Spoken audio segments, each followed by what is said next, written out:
Hello friends, good evening. कैसे हो? I hope कि आप लोग अच्छे ही होंगे। सो फ्रेंड्स, आज के इस वीडियो में आप लोगों से मैं एक छोटा सा जीके जीएस का टेस्ट लूँगा, special UP BEd entrance exam 2022 के लिए। फ्रेंड्स, इस टेस्ट में जो टोटल आपके क्वेश्चंस होंगे वो होंगे 10। अगर आप लोग 10 में से 7+ क्वेश्चंस करेक्ट कर लेते हैं तो आपकी जीके जीएस की तैयारी अच्छी है। अगर आपको और भी टेस्ट देना है तो आप लोग प्ले लिस्ट में जाके दे सकते हैं फ्री में। अगर आपको पीडीएफ चाहिए तो आप लोग हमारा टेलीग्राम ग्रुप ज्वाइन कर सकते हैं। टेलीग्राम ग्रुप का नाम है एजुकेशन मिसाइल।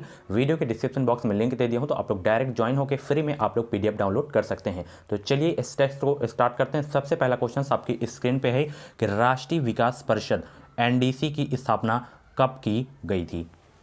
4 ऑप्शन आपके सामने दिए गए हैं। जो भी इस क्वेश्चन का राइट आंसर आप लोग कमेंट बॉक्स में फटाफट बताने का प्रयास करेंगे। आंसर सोचने का अगर आपको ज़्यादा समय चाहिए तो आप लोग वीडियो को रोक भी सकते हैं।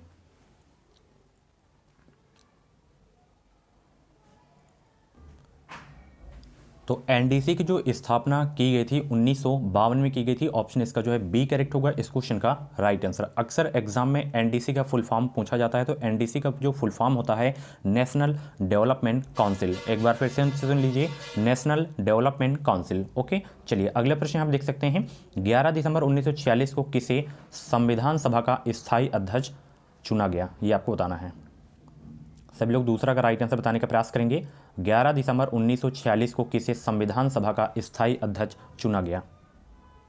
डॉक्टर राजेंद्र प्रसाद को जो है 11 दिसंबर 1946 को संविधान सभा का स्थायी अध्यक्ष चुना गया। ऑप्शन इसका जो है बी करेक्ट होगा इस क्वेश्चन का राइट आंसर। अगर अस्थायी अध्यक्ष पूछे तो डॉक्टर सच्चिदानंद सिन्हा आपको याद रखना है, ठीक है। चलिए, भारतीय संविधान की आत्मा किसे कहा गया है, ये आपको बताना है। भारतीय संविधान की आत्मा किसे कहा गया है? तो भारतीय संविधान की आत्मा कहा गया है प्रस्तावना को, ठीक है। ऑप्शन इसका डी करेक्ट होगा इस क्वेश्चन का राइट आंसर। मैं आपको बता दूं, अगर आपको 2022 में यूपीसी बीएड करना है तो आप लोग हमारे चैनल से जुड़ जाइए। चैनल को सब्सक्राइब करके बगल में बेल आइकन को ऑल पे प्रेस कर लीजिएगा। इस चैनल के माध्यम से आपको निश्चित ही मदद मिलेगी। जो भी यूपी बीएड की अपडेट रहेगी वो अपडेट आपको इसी चैनल के माध्यम से सबसे पहले देखने को मिलेगी। अगला प्रश्न, भारत के राष्ट्रपति के निर्वाचन के लिए न्यूनतम निर्धारित आयु कितनी है? सिंपल सा क्वेश्चन है। तो न्यूनतम निर्धारित आयु है 35 वर्ष। राज्यपाल की भी 35 वर्ष है, उपराष्ट्रपति की भी है और राष्ट्रपति की भी, ठीक है। चलिए अगला प्रश्न, राज्यसभा के लिए नामित निर्वाचित प्रथम फिल्म अभिनेत्री कौन थी? सभी लोग जवाब देने का प्रयास करेंगे।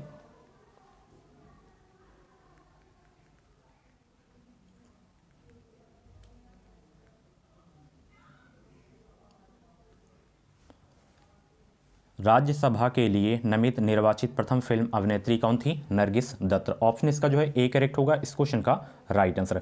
अगला प्रश्न यहां पर देख सकते हैं, लोक लेखा समिति अपनी वार्षिक रिपोर्ट किसे पेश करती है?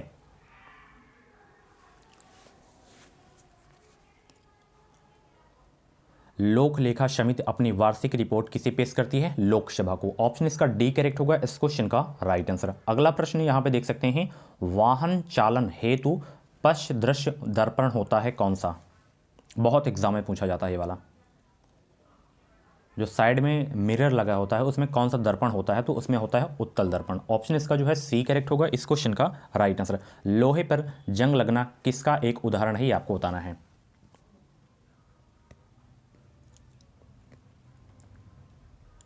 लोहे पर जंग लगना किसका एक उदाहरण है? 27 का जवाब देने का प्रयास करेंगे सभी लोग।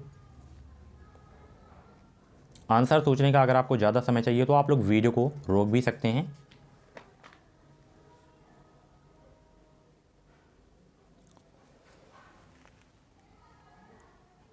तो लोहे पर जंग लगना एक जो है क्षारण का एक उदाहरण है, ठीक है। तो ऑप्शन इसका ए करेक्ट होगा इस क्वेश्चन का राइट आंसर। एग्जाम में पूछा जाता है कि जैसे लोहे पर जंग लग जाता है उसका भार बढ़ता है कि घटता है कि वही रहता है, तो उसका जो भार होता है वो बढ़ जाता है, ठीक है। ये आपको याद रखना है। चलिए अगला प्रश्न आप देख सकते हैं, हाइड्रोजन बम किस नाभिकीय अभिक्रिया पर आधारित है? जो हाइड्रोजन बम होता है वो किस नाभिकीय अभिक्रिया पर आधारित है, ये आपको बताना है। सभी लोग जवाब देने का प्रयास करेंगे। हाइड्रोजन बम किस नाभिकीय अभिक्रिया पर आधारित है? तो ये आधारित है ताप नाभिकीय संलयन पर आधारित है। ऑप्शन इसका ए करेक्ट होगा इस क्वेश्चन का राइट आंसर।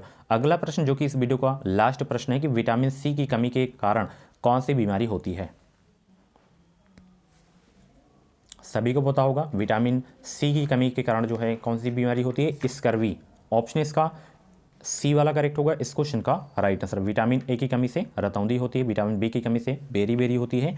तो ये चीज़ें आपको याद रखना है। और 10 क्वेश्चंस में से आपके जितने भी क्वेश्चंस करेक्ट हुए हों तो आप लोग अपना नाम और स्कोर कमेंट बॉक्स में ज़रूर देगा। और विटामिन सी का रासायनिक नाम आपको याद रखना है। यहाँ पे विटामिन सी के बारे में बात हुई है तो एस्कॉर्बिक एसिड इसका जो है रासायनिक नाम है।